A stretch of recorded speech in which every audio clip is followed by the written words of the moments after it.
if you've got chronic pain, you may have to deal with that your whole life. This gives you a reprieve from it, I think.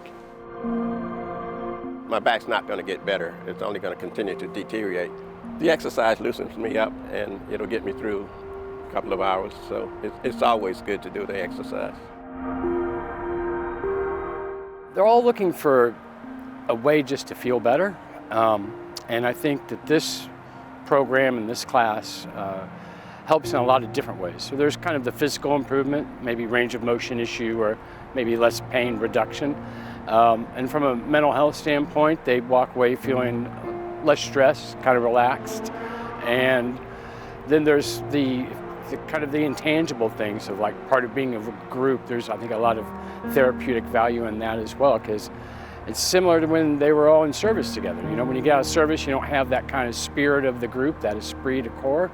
And I think that kind of gets reestablished, you know, when they're kind of all pursuing that same common goal, but that goal happens to be, you know, more wellness in their life. It's been about 10 years. I was the first person to join this class. I was in pain, still am, but I needed to get the exercise, get the stretching in, and my doctors recommended that I try the Tai Chi, and it has worked out for me. We don't often think about leaning back to kind of get the back to relax.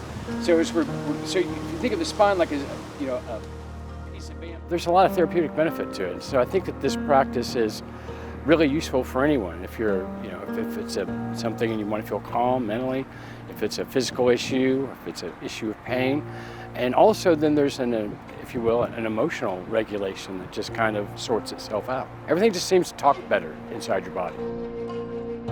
It's not a commitment because it's something for me. I could be in more pain if I didn't do this exercise, you know, the movement and all the breathing and everything I'm learning from Clayton, it is helping me all through the week. It would be a really good, useful tool for them to be able to access whenever they need to get some joy out of it. You know, just come and give it a try, and and most people, when they walk away, they're like, "Hey, this was pretty good." I've never had anyone who said, "Oh, this stinks," and you know, storms out, because it actually works. And you know, people walk away feeling physically better, mentally better. So my pitch would be, also, what do you have to lose?